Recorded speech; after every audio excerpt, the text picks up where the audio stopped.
Good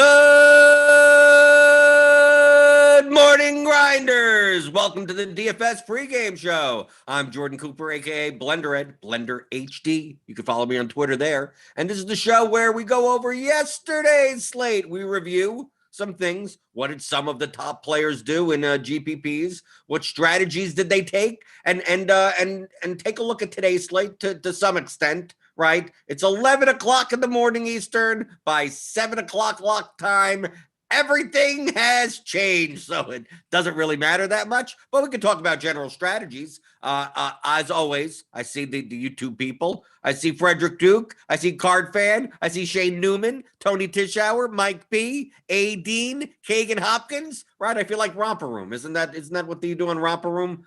Am I that old? There are people in the audience that know what Romper Room was with the mirror, Miss Molly, and I could see you. And it's like they name people from the audience, and you send in your names or whatever. And it's supposed to make 4-year-olds feel special that they could see you through the television. It's kind of a little creepy, but whatever. But I could see you, and I always prioritize you in the YouTube chat. You know why? Because you give me those thumbs. Go to YouTube, give me those thumbs up, thumbs down if you want. I don't think it matters that much, right? You got to keep my, today I'm going back to the apple mango. So I got the mango apple. It really should be called mango apple. So in order to keep it cold, you keep the thumbs up, you hit the subscribe button, you hit the notification bell to let you know when we go live. And we typically go live on this YouTube channel weekdays, 11 in the morning for this show. DFS pregame show, and then Grinders Live at around 5:30. Depends on the NBA slate that day. Typically an hour and a half before, because it's Grinders Live, then crunch time for premium members. And if you want to get premium, click on that link in the description below for $10 off your first month. A lot of stuff I do show on this show is premium, not Results DB. Results DB you could get for free on rotogrinders.com/resultsdb. But I do show off some of the tools here. I answer a bunch of your questions. We have Devin, the fabulous multitasking producer in the chat, sending out those links right here. So in the chat, am I doing NFL content this weekend? Yes, me and Tambo, it's free. It's not premium. Are going to be live about an hour before NFL lock on tomorrow and Sunday. So if you want to tune into that, that will be this weekend. I mean, NFL's winding down. I'm in NBA mode. Maybe I shouldn't have been in NBA mode yesterday. I had a horrible day yesterday. Horrible day. If I can't come on here and show the good days without the bad days. So if I look at my cash game bankroll tracker, right? We saw the day before on the 13th. Oh, great day, right? Made around 1,500 or whatever. Well, this was a bad day. This is when you lose across all three slates. Yeah, and especially on FanDuel where you completely, you get dusted, right? That's a big swing. So, although the number went down, still profitable for the year, right? The FanDuel numbers are coming down. The DK numbers are coming slightly back up. Yahoo not doing all that well. So you see, this is why I show it, because this is the ups and downs of playing DFS. You're not going to win every day. In fact, in cash games, if you could win more than 55% of the time, then you're profitable. And understand that 80-90% of people can't even do that. Okay? So that's why I like showing the ups and the downs of cash games on DraftKings, because last night it was just a matter of like there's so much cheap value. Like, which ones do you take, and then which studs do you take? That was the whole game yesterday, right? That was the whole game of the Houston guys, right? The Miami guys, and then the studs, right? Because we had, Harden was traded, so we had, obviously, everyone's underpriced on Houston, so you got Ben McLemore, Sterling Brown, Christian Wood, Jayshawn Tate, PJ Tucker, David Nwaba, Mason Jones, whoever was going to play. They all of them were cheap and they had to play a bunch. And then you still had the Miami guys that were running with an 8-man rotation. So they were priced up a little. So you had Hero, you had Gabe Vincent, you had Precious Achua, you had Kelly Olynyk, you had Andre Iguodala, you got Duncan Robinson. So they were going to play an 8-man rotation. So they're going to see as many minutes as they could handle. So just a matter of what value did you plug in and then what pay-up options. Most likely you were playing Wood, right? Most likely you were playing at least two or three of the Rockets guys. You may have been playing Hero in the point guard spot, Wood at center, and then it's just a matter of your last three spots. Where did you play Sabonis, Brogdon, Jokic, Curry, Nurkic, Lillard, McCollum, like some type of combination of that, right? Some people played Curry, Jokic. They did very well. Some people played Sabonis, Lillard, not so much, right? Sabonis did fine, but Lillard, the Trailblazers, they got kind of blown out, right? So well, same for the Sixers and the Heat, right? They got blown out. So like Embiid didn't get there. Simmons, got there enough, I guess.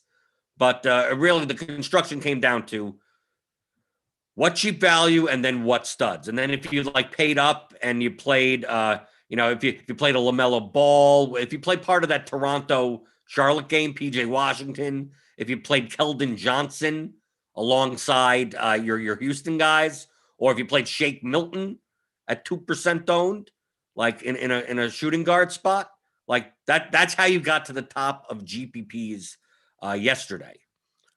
So looking through the YouTube chat, Ryan Vreeland says, "Hey Jordan, I won my first GPP. Oh, hit the thumbs up button, everyone. He won his first GPP, the 4K Hotshot 3 Max last night.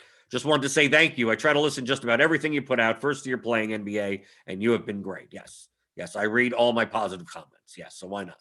But he won his first GPP, Ryan Vreeland. It doesn't. Hey, even if you're winning like the nickel contest or the $1 contest, you got to start somewhere.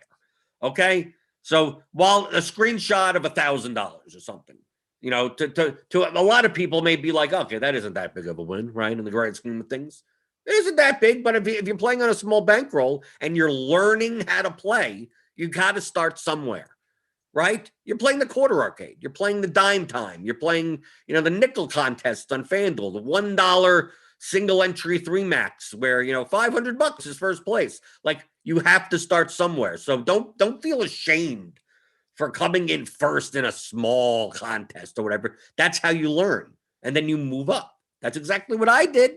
I started with $400 on DraftKings, and I was playing the same exact things. You learn how to play. You make a ton of mistakes in the beginning.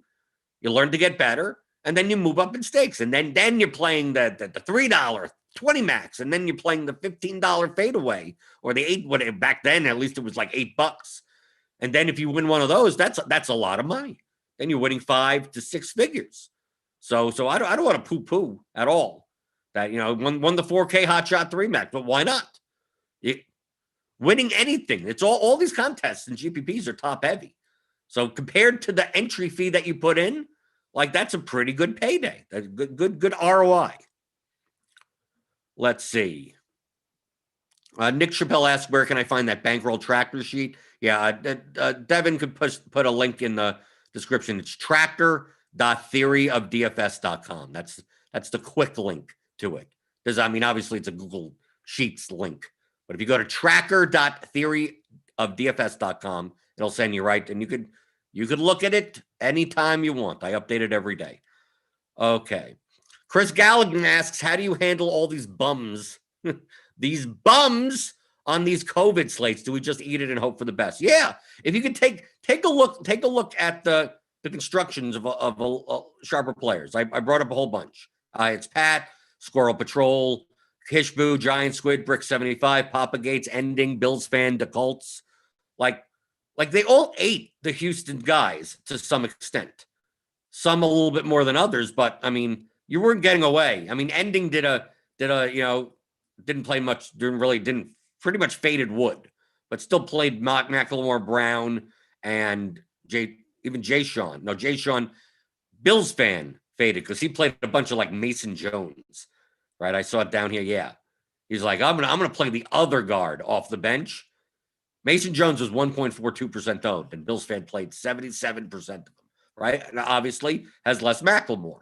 And the difference between, well, what did Mason Jones actually score? 10.25. So it's not all that much worse than Macklemore yesterday. So, but you can see that even in these large field GPPs, when you have guys that are going to be playing 30, 35 minutes that are 3K, and there's no high usage player on the team. I mean, Chris Wood, that's like the highest usage player on the team.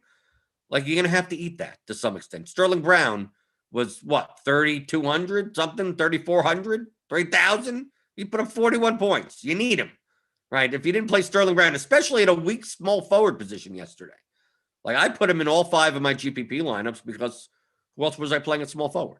Small forward, he was by far the best projected small forward play, and he was cheap. So I'm just going to eat it and build around him. Chris Wood, I can understand fading in a lineup, right? We see right here with Ending, right, who didn't play. Like, I probably has him in what, 1 or 2 lineups. He played a lot of Jokic, Nurkic lineups because you see Jokic 81%, Nurkic 96%. A lot of sharp players did play a lot of Nurkic. He projected very well. He got injured in the third corner, hurt his thummy thumbs. He hurt his thummy thumb. He actually fractured his wrist, but it looked like he hurt his thumb. So if you want Yusuf Nurkic to get better, hit those thumbs, right? Hit the like button, right? He's going to be out for a while. He'll be out for probably, what, 2 or 3 months or something. So in season-long formats, go pick up Enes Kanter. That's probably a good thing. But we take a look at their constructions. I go back. They're going to eat the chalk yesterday, the cheap chalk. Like, even Macklemore projected extremely well. He just didn't do anything. But still, it's not like, other than like Papa Gates here and Bills fan who went under, they didn't not play them.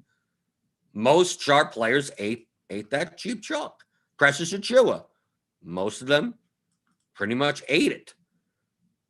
Tyler Hero, they could go under, right? Because he was 7,300. Okay, that's understandable. Jay Sean Tate was 30% owned.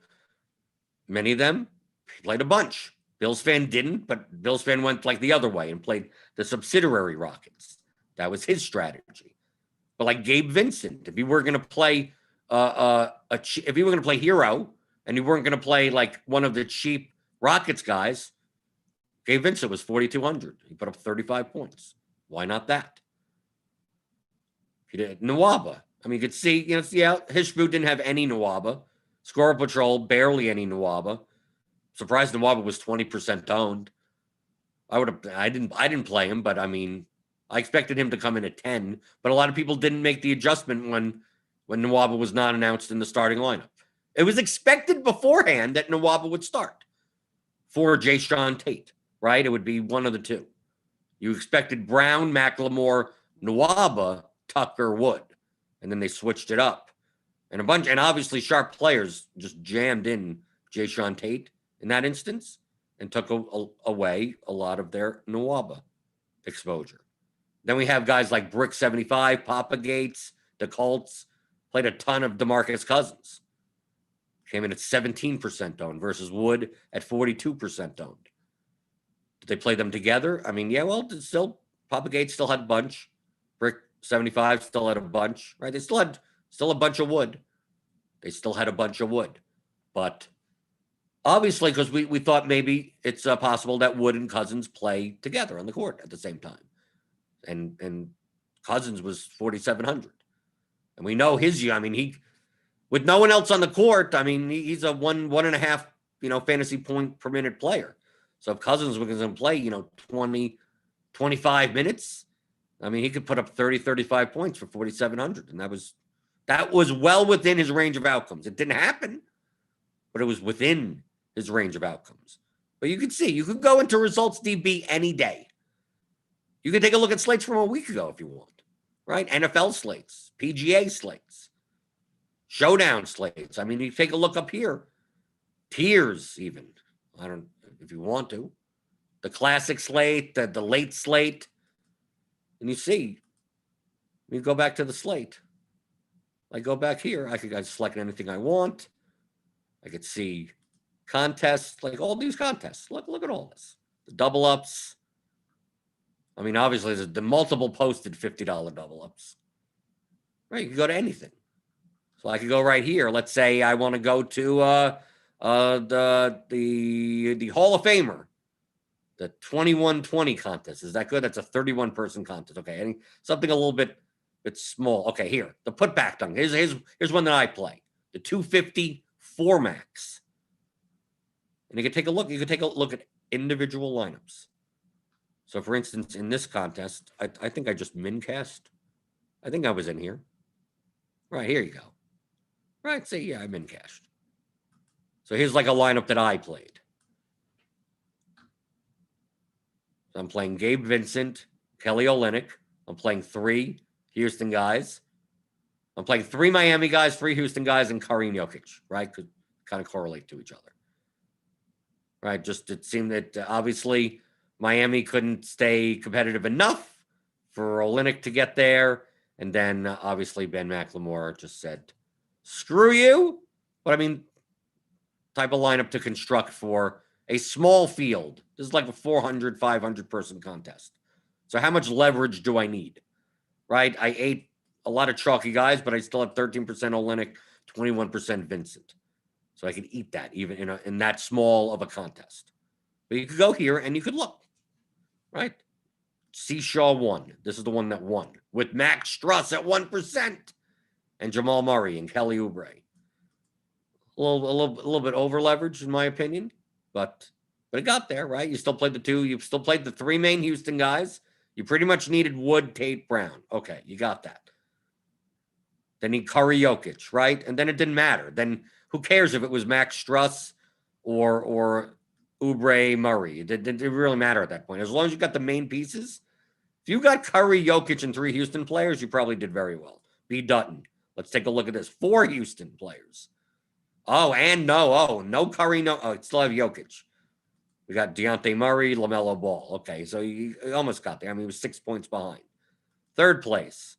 Still got the 3 Houston pieces, Curry, Jokic. Right? Curry, Jokic. 3 Houston pieces. RBX. Same type of line. I mean, look, it's all tied.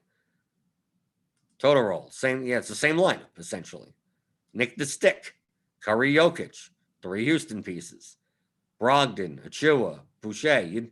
These types of contests where there's only 445 entries, you don't have to get nuts. 16% Boucher is enough. You're good, right? Like up here. Yes, Max Struss, but this could have been anyone. I mean, at 3,100, you could have played anyone at this point. Murray, just so happened that you got it together, but as long as you had Curry, Jokic, and the 3 Houston guys, you were probably good in these contests. But if we go back, let's say we go back to the large field contest, right? Go to the fadeaway. So you look at the top score of the fadeaways, 371.5. You needed Shake Milton, right? You needed a 1.93% don't Shake Milton, right? You needed that. Even PJ Washington put up a nice score. But that could have been anyone. I mean, that could have been, you could have played Keldon Johnson. You could have played anyone. But you pretty much needed Shake Milton to win a contest with 39,000 people, right? Still ate the chalk, right? You still have Brown and Wood. You didn't have Jayshawn Tate. Didn't need him. You had Shake Milton at 1%. Played Ball, Washington, Boucher from the same game. Played Vincent, Milton, Brown, Wood. I mean, this is a large field lineup. That's the difference. This is a large field lineup, and the one from before is a small field lineup. So when people ask, well, what's the difference? How do I build lineups for the contest? That's why you have to start with contests. People start, most average DFS players start with players. What players should I play? Then how do I fit them in a lineup? And then what contest should I play? Should I enter this in? It should be the other way around. What contest are you playing? I'm playing the $500,000 fadeaway, 39,000 entries. So it's okay, well now you know you have to get you have to get risky, right? So now it's well, I want to play Sterling Brown and Bill McLemore and Wood and I'm going to play Tyler Hero, and like it's like at some point you're going to have to tell me a name that just makes me shocked, because you're not going to be able to beat nearly 40,000 people playing your cash line. Like you're not going to have enough leverage. So you're playing this contest. What type of lineup do you build for this contest? This type of lineup. Take a shot on Shake Milton, right? Fade Macklemore at 50+% ownership. Take a shot on Boucher or Washington or LaMelo. You're still eating some of the chalk? Yeah, sure. You're still eating Brown and Wood. You're getting much more different than you would in the other contest. So this high score was 371.5 for 39,000 entries. But we go back to the contest that I showed before, the putback dunk. It's a 444 entry contest. All you need was 351. You don't need as much leverage. I mean, just so happened that the winning lineup has a lot of leverage. But I mean, all these lineups at 342.75. I mean, kind of look how chalky this is. You could build these lineups, but this lineup in a large field in the fadeaway may not be leveraged enough, right? You're on your way, but maybe you have to like get rid of like a Ben McLemore, or you pivot to a Nurkic from Wood, and then you go up somewhere to get you a little bit more, to get up the scale. Because 445 entries is much different than 39,000. You could see even less than that if we go back. Like, let's go to like a contest like I showed with the 2120, 31, the Hall of Famer for 2120. Right, that 34-25 line. Right, the lineup we just looked at won that contest. Split first, 17,500. Literally that same lineup, right? The lineup that came in fourth or tied for third a bunch of ways in the 445 person contest won the 31 person contest. Right? But you go to the $39,000, right? You go to let's see, the 351 and 342. Like, we're gonna go to the fadeaway now. What's 341 and 352? I mean, it's not even on the screen. Like, how much? Okay, 351. That's like $300. You come in like 85th place.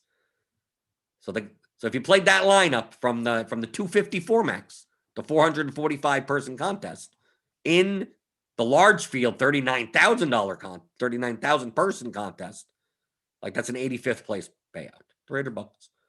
Then we go down to 342. Where's 342 here? Let's keep on scrolling. Did it even? Okay, 342.75.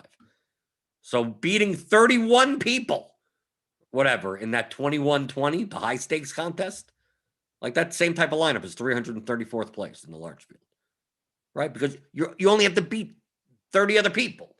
These contests, you have to beat 39,000 other people. So it's not about like what players, what lineups, and then thinking of, oh, what contest do I feel like playing? Think in terms of the opposite. What contests am I playing? What do lineups that win these types of contests look like? Essentially, how correlated or leveraged they are. And then how do I find players that fit that type of construction? And there could be 100 different types of constructions. We see here in Results DB. I mean, if I could go back to where I was, I should have multiple tabs.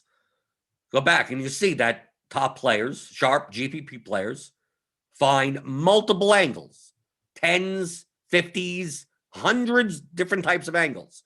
Well, pay up. I had a lineup that I paid up for Jokic and Embiid because people were going to pay down for Wood and Nurkic. And I built the lineup that way. That didn't get there, but that was a viable angle to go. You could probably find 100 angles to go on a slate that fit the lineup and the contest. So thinking in terms of who do I play today? You're thinking that should be your first thing. That should be your last thing. Your last thing. Your first thing should be, what contest am I playing? Because that'll determine what type of lineups and what players you're rostering. Yesterday, I was playing the small field contest, that 445 person contest. Like, that was the biggest contest that I was playing. So I even go here. I even make a little notes. I even write them out, right? I don't necessarily. I mean, I look at lineup HQ, but sometimes I write it out. I just write down like who are the highest projected players and what their positions are and what their smash percentage is. That's all I want. And it's a reference point because if in a 445 person contest, why do I have to play anyone other than these guys? Right? Why do I have to? And it irks me. I had Milton here. You see, I had Milton. I crossed him out when he wasn't starting. Right? I had him here. I had Milton. It's right there. Right? Because I have all the Miami guys. And then I have Embiid. And then I have, Milton. And I crossed him out. And there was tons of point guards and shooting guards available. But I do that because when I'm playing large field contests, now I'm going to play a lot more players than these. Right? I'm going to play guys that less people are playing. But in a 400 person contest, I mean, how much different do I have to get? I could just play the top 20, 25, whatever, highest projected guys, and I'm good. Just make a good combination. Make a whole bunch of combinations of them. Get different in one or two spots, and you're fine for those types of contests. So that's why I always talk about when people ask me about players. They go, well, what do you think of so-and-so today? It's like, what am I supposed to think? Right? Well, do you think he's a good play? Well, it depends on the contest, and it depends on the lineup. Right? You're starting from the end. You need to tell me the beginning of what you're doing. Well, I'm playing a large field contest, and I'm already playing a lineup that has stupid chalk in it. What do you think of this other stupid chalk player? I'd say you shouldn't be playing him. You should be finding a way to get leverage because now you're building a cash lineup. Do I know what's going to happen today? No, of course not. So I hope that's not the. We have projections, and you see the range of outcomes, and build the best lineups you can. So looking back in the YouTube chat, hopefully you're giving me the likes. Let's see if the apple mango juice, which really should be called mango apple, because I taste mostly mango. Hit that thumbs up button, subscribe to the channel, hit the notification bell to know when we go live. Let's see. Jay Jasner asked about going over the general setting in lineup HQ. You mean the build rules page? We have tutorials about that on RotoGrinders. If you go to the RotoGrinders video page under tutorials, there are a ton of them. And I've done even in free and in premium. I've gone over in NBA and NFL and all the sports, like what all the settings of lineup HQ do. So feel free to go check those videos out. Going through the chat, you feel free to type in the chat, even if I'm scrolling back, possibly 15 or 20 minutes in chat, just to find questions. If you're here in YouTube live, you're my priority. The podcast people, hey, podcast people out there, if you're listening to me later on the podcast feed, if you didn't know, there is a podcast feed, the DFS pregame show podcast feed. You could find it in iTunes. Rate and review it there. Right, a lot of the reviews are about Dan Buck because it used to be the Daily Fantasy Fix feed. So I want good words about me now, since it's the DFS pregame show feed. So go there. But all you podcast people out there, I know you can't see me waving because you just have it in audio. If you're listening to this, going, I wish I could ask. I'm there to ask a question. Well, show up 11 o'clock in the morning, or you could always email me. You could always email me at jordan@theoryofdfs.com if you have any questions. Doesn't mean I'm going to respond immediately, like for a slate. But if you have general strategy questions, you could always email me. I have no problem. I get back to pretty much everyone. Okay. Jack Koff says, Blender, thoughts on you being a rich, greedy bum hunter in the $1 FanDuel head-to-heads? I could play the $1 head-to-heads. Why wouldn't I? I'm not a bum hunter. I don't even take people's head-to-heads. I just post. All I do is post. I've played most of my volume in my career, in my DFS career, on Draftkings. So on Draftkings, I cannot play $1 head-to-heads. I cannot play $2 head. I can't play those games. I can't play low stakes. FanDuel, I've barely played on FanDuel. My total volume on FanDuel is quite minimal compared to Draftkings. Draftkings, I've almost 2 million in lifetime entries. And then on DK, if you have 1 million or more, pretty much, like, you get restricted from the low stakes. I don't know what that is on FanDuel, But there's some threshold like that on FanDuel, and I'm nowhere near it because I just never played often enough on FanDuel. So to FanDuel, I'm not really much of an experienced player. I mean, I have experience badge there. Yeah, sure. I have the little filled in star circle, whatever. But no, so I could play the low stakes games. And why wouldn't I? I want to play against the weakest competition that I could possibly find. Doesn't mean, hey, there are plenty of great people that play $1 and $2 games. But at $5, I'm running into the same sharper players that I'm running into on DraftKings. So complain to FanDuel, if anything. I'm going to play as many. I play my cash lineup 300, 400 contests on FanDuel. I just fill up. Every time I go to the bathroom, I go and I'm like, okay, go to that 50-50 lobby or the multiplier lobby and just like go to the right all the way to the bottom. You know, the 50 mans and the 100 mans and just like, I'm in. Dollar here, dollar here, dollar here, dollar here. It's a pain in the ass. But why wouldn't you? That's strategically from an EV perspective, that's what you should be doing. The whole point of DFS is to beat other people. I have no problem if someone that is the worst DFS player in the world, the worst, wants to play me for $5,000 heads up a day, I wouldn't even be playing those contests. I'd just play that guy or that girl or that whoever. That's all you should be looking at. This is not about pride. It's about making money. That's, at least to me, that's my goal, is to make money. And if FanDuel is going to allow me to, why wouldn't they? They don't know me from anything. Yahoo, I was inexperienced for a whole while now. Now I'm a veteran. Now I can't play in the less experienced contest. Okay, well, that's their platform. But that's what you should be doing. It's not about pride. It's about making money. If you're playing this seriously, it's about what's the easiest money you could make. So go after it. Play the weakest people you could possibly find. So why wouldn't I play the smallest stakes? Daniel Tunk says, am I the only one who can't find FanDuel info on Results DB? That's not just you. We don't have FanDuel Results DB, and that's not because we don't want to have it at RotoGrinders. It's that FanDuel does not have publicly downloadable CSVs. So complain to them, if anything. Let's see. Daniel Tunks also says, with that said, would studying these lineups on DK translate much to FanDuel? Yeah, the lineup constructions and the positional constraints are going to be so much different. So no, probably not. Because a lot of times you're doing different stuff on FanDuel than you are on DraftKings.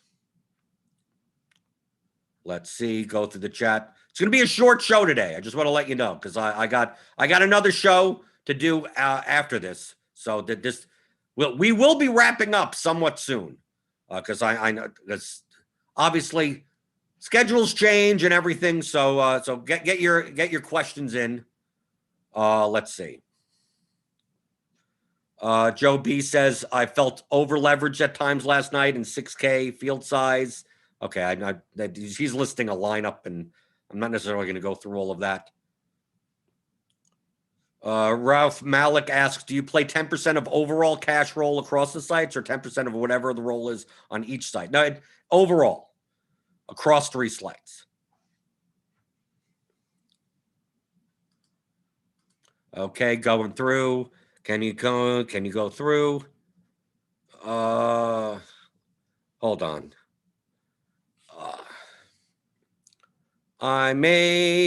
Let's see. Timothy Fuller asks, what's the best way to play GPP lineups?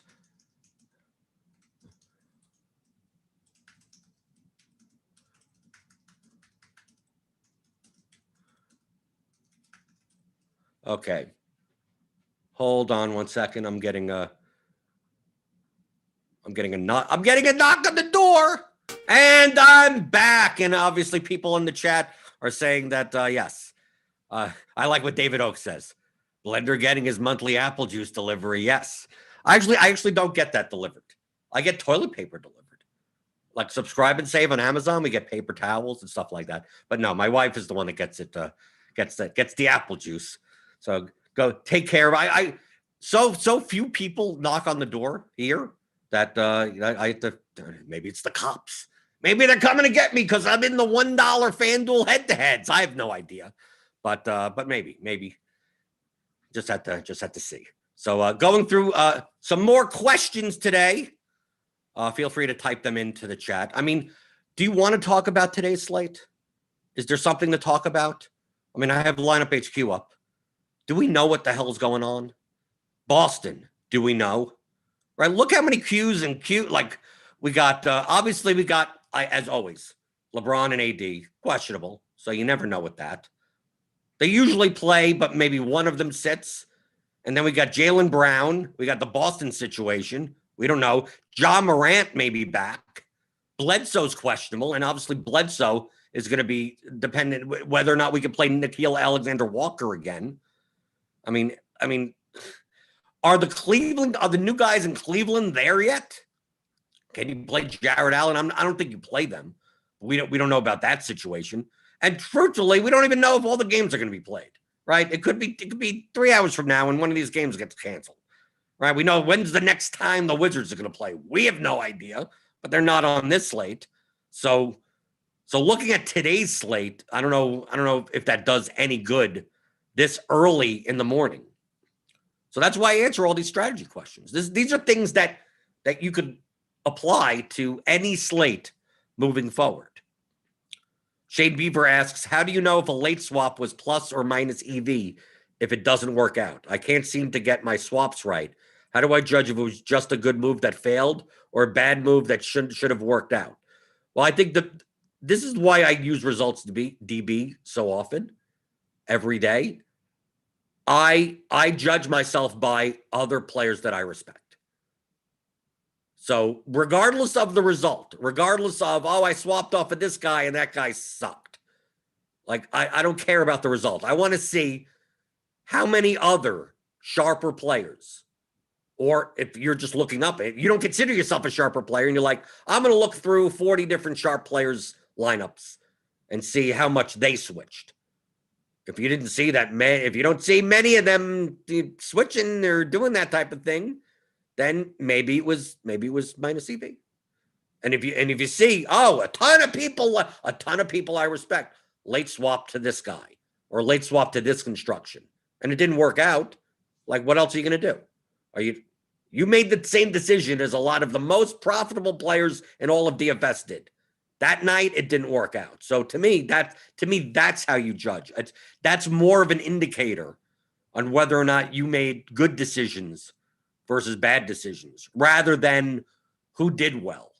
Like Shane Milton. I made a great decision. Well, there were many people that played Shake Milton yesterday. Okay? If you saw a whole bunch of sharp players had, a ton of Shake Milton, and then he did well, then you could be like, maybe I should have been playing Shake Milton in a lineup. But you didn't see that. Steven Smith says, last night I got 6th place in the mini-max. Okay, that's pretty good. I had 2 leverage spots, Milton and Keldon Johnson in that lineup, and the rest was chalk with the Houston and Heat guys with Jokic and Curry. Yep, exactly. Same type of lineups we were looking at before. That's all you needed was just 2 little leverage spots, and you play and there you go, you're good, right? I mean, Milton put up one hell of a score for a 1% owned guy. So, like, that got you most of the way there. But then Keldon Johnson correlated with the Houston guys. I considered playing Keldon Johnson. He didn't make my list. He was almost on my list. But I just didn't think I needed to. But yeah, if you played Keldon Johnson with the 3 Houston players, with Tate and Brown and Wood, like, that makes sense. The problem with the Spurs is that everyone was healthy. So it's like they could have been DeRozan, that could have been Dejounte Murray, that could have been Aldridge. So it's like, which one do you choose? I think Keldon Johnson, based on our projections, was the highest projected based on salary, but he didn't stand out to the extent of, I got to play Keldon Johnson. So, but if you took that risk, you got rewarded, and good to you. Let's see. Going through the chat. Right. Today's lock is at not till 7:30 at night. So that's why like people in the chat, like Devin saying, gonna wait until 7 p.m. Eastern to start building lineups today, because that's pretty much what you need to do in NBA. Even more so this year than other years. At least it seemed like at least the season before, like, okay, I could start building lineups at 5:30 Eastern, which is late to some people. Some people are trying to build lineups at 1 o'clock in the afternoon. It's like, I just want to see the 5:30 Eastern injury report. Like, when that comes out, okay, now I can start building lineups. But now we're getting into the point where maybe you don't build until 5 minutes before lock. You never know. People are scratched 2 minutes before, after lock. Maybe imagine building lineups before lock. I mean, sometimes you just look at the 7 o'clock game, and it's the only game that the first game starts, and that's the only game you're like, do I like anyone in this game? Do I need anyone in this game? And you just say, screw it. You don't play anyone. And you just basically, you punt lock to another half an hour or hour. Chode Lopez asks, do you think all this value lately increases the variance? To some extent. It doesn't necessarily, because a lot of these guys are so underpriced that it's hard for them to fail. I mean, yes, I know I'm saying this with Ben McLemore failing, but it's hard for them to fail at their prices and their situations. The thing is that the variance is in all the other spots. The variance comes into, well, I'm just going to jam into 4 value plays, and now I have a 3v3 on 3 different studs or something. And is it going to be LeBron today, or Giannis, or is it going to be Luka, or is it going to be Embiid? It's going to be that type of thing, and that's where the variance comes in. But I don't think it necessarily increases it, because you could still take a look at large field GPPs and still see bad lineups where it's like people didn't play any of the Rockets or the Heat. I'm like, how'd you build a lineup?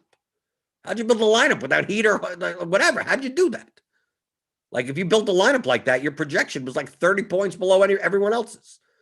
Like, it's almost impossible to do so. So yeah, it's I would say it's a different type of variance. But I don't think it's in the value. I don't think the value is the thing that's creating the variance. Like, in and of itself, it's like, you're going to play Sterling Brown. End of story. Like, don't have to worry about it. It's in do you play Curry or Jokic, or do you play Lillard and Sabonis? Like, those 2v2s, that's where the variance is. Let's see. Right, Stephen Smith says, the reason I played Keldon was I didn't like LMA or DDR. I wanted to run it back with one of the Spurs, and Keldon Johnson had a positive salary-adjusted value plus minus, which is what RGV is in our lineup HQ. Yeah, that's exactly what I saw. That's exactly what I saw, Stephen, but I just didn't pull the trigger on Keldon Johnson. I also wasn't playing large field GPPs. If I was playing large field, I would have played Keldon Johnson, yes, in that type of lineup. I just didn't think I need to in the smaller field. Casey Wasik asks a good question. With FD, with FanDuel, not providing results, the publicly downloadable CSVs, so we can use them in Results DB. Do you have any way that you evaluate plays on there, or do you just kind of look at the top ones, the 20s you're in, to see what their construction was like? Don't look at the top lineups. Look at the top players, not the basketball players, the top DFS players. So if some dude, some whoever won the FanDuel with the 435, I don't care about that lineup. I care about the lineups from Papa Gates. I care about the lineups from Squirrel Patrol. I care about lineup, like the people. So look for Squirrel Patrol's top lineups. If you're in the contest, you could see everything, but it's not publicly. You can't publicly download it. But look in your contest for the top players. So you're looking for those guys. You're looking for Brick 75. You're looking for Petty Theft. What do their lineups look like? Even if they lost. But you're looking through those types of people. So you're doing the same thing in Results DB. You have to do a little bit more manual labor. That is what I did before Results DB existed. I've been playing for a little over 5 years. So in 2015, we didn't have Results DB. I had to do it this way. I had to go, who are the good players? Let me scroll up and see what their lineups look like, and go one by one and go, okay. Oh, that's an interesting way to go, right? And learn that way. Now that we have Results DB, for DraftKings at least, you don't have to do that anymore. Let's see. So many, Alex says, so many NBA games getting postponed, might have to start talking about some NHL DFS. That's one sport that I haven't not played yet. I know it's correlated. I probably could be good at it. I probably could. It's a mix between kind of it's more similar to soccer, and soccer I'm good at. So maybe I should be playing some NHL. There's too many sports going on. I'm only one person. Ronald Coley says it seems like the optimizers think that every low price guy with minutes will do well. It's not the optimizer. The optimizer is just a tool. I guess it's up to us to make a stand on who we will pick. I think that made Macklemore easy to fade last night. Now, Macklemore projected as one of the highest plays on the slate. That's not the optimizer. That's the projections. There's two different things. An optimizer is just a tool. It's a calculator. The projections are the numbers that you put into the calculator. So either they project well or they don't project well. Macklemore was being projected for 32 plus minutes at a certain usage rate, and he didn't do anything. He took a bunch of shots he didn't make. Let's see. Kevin Kalin asks, what position do you target for the utility spot on DraftKings? I assume either PG or center. And can you explain a quick draft format? I don't play the quick draft format. DraftKings allows multiple PG, SG. It's confusing. I don't target any specific position. Positions don't matter. Projections matter, right? I'm going to click this button. Based on our 1023 projections on DraftKings, this is the highest projected lineup, 280.87, right? I could build 50 lineups right now, right? I'm going to build 50 using fantasy points. This is all I'm looking at. I don't care. It just so happens that Cauley Stein and Vooch are in this lineup, right? Take a look right here.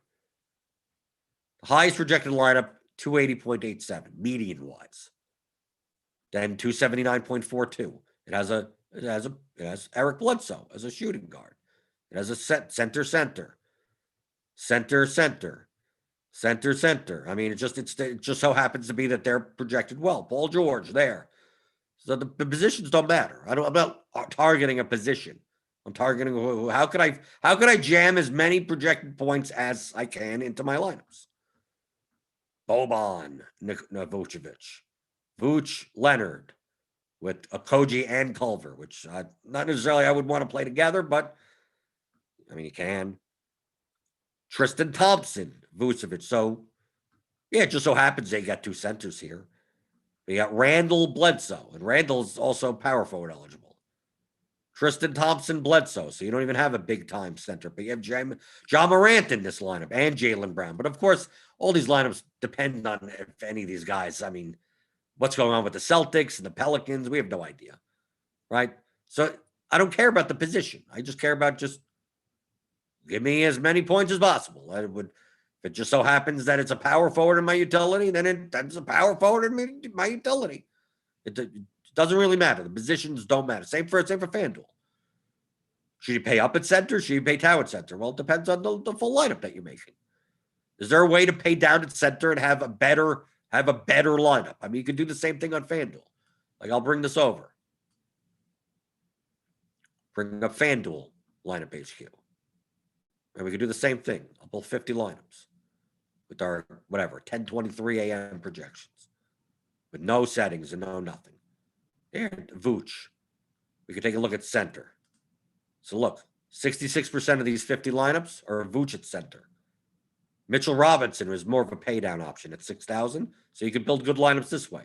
So let's look at the top Vooch lineup is 323.19. The top Mitchell Robinson is 323.03. Right? The difference between the two lineups is right. And you see the change. In the Vooch lineup, you're paying down for George Hill and Kobe White or something like that. In Mitchell Robinson one, now you're getting Fox and Conley. You're paying up more. So it's like a 3v3 or maybe even a 4v4. So it's a 3v3, and the difference between the lineups is 0.16 median, which is barely anything. This is what I mean by lineups, not players. So who do I play in the center spot? What depends on the rest of your lineup. Capella. You have Capella at 6,400. What do those lineups look like? 321. So you're going to have to, in order to play the best Capella lineup, sacrifices 2 points in projection. Now, once you get ownership, you could see, are you going to get enough leverage for giving up those 2 points based on who you have in the lineup? Aaron Gordon may be low owned today on FanDuel. It depends. George Hill probably is not going to be well owned on FanDuel. So maybe the 2 points, a projection that you're sacrificing, is worth the leverage. You can only get that once we get ownership. We don't have ownership yet. But that's what you'd be doing, right? The first Rudy Gobert lineup is at 322 at 8,000. 322. Jonas Valanciunas, 322. The top one. Obviously, there's, you could scroll down for the 50 lineups. But that's what you're doing. The position doesn't matter. Now, obviously, on FanDuel, you have strict positional requirements. On DraftKings, you don't. You could play, if a guy's shooting guard and small forward eligible, you can play him in like 5 different spots, right? Small forward, shooting guard, the guard utility, the forward utility, and the utility. Allows you to make a lot more combinations. On FanDuel, you can't make as many. So don't think in terms of positions. Think in terms of full lineups. Obviously, you need to play at least one of each of these types of positions. But since so many players are multi-position eligible, there are a lot of combinations that you can make. So try to play the best combinations. Find some way to put someone. A lot of times, the hardest position to fill is small forward. The least amount of players are eligible at small forward.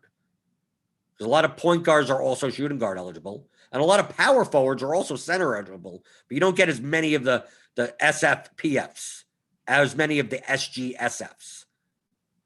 Right? You don't get as many of them. So a lot of times you're either punting there or you're paying up there. You're doing the best you can. Like Jaylen Brown, right? I mean, we take a look at small forward. Okaji. Is Bledsoe now small forward eligible on DraftKings? That would be nice. Is he? Is something I didn't notice? No, he's just shooting guard eligible, just showing that way on lineup HQ. I believe. But yeah, you look here, Jetty Osman. If Jaylen Brown doesn't play, he's not eligible. Culver, Okoji, you get those types of guys. You're just like, I don't want to play these guys, but they fit in that spot. I mean, it's kind of the same on FanDuel. Same thing with the small forward position. A lot of times, like when Giannis used to be small forward eligible, it's like you're just playing Giannis every slate. Now LeBron is there. So a lot of times you're paying up because there's really nothing there. A couple of more questions, but so before we get out of here, let's see.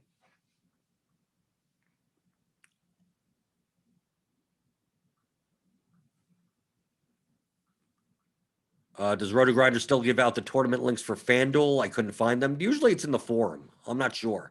If you go to the tournament links in the forum, that would be fine. Let's see. Lincoln Biller 22. Why do you always play the same exact lineup as 50 other people? Because I'm using the RotoGrinders projections. So if you're using the same projections as other people, you're most likely going to be on the same lineup. That's how projections work. I mean, I could download the RotoGrinders projections and throw them into Excel and use a solver and do the same thing as lineup HQ does.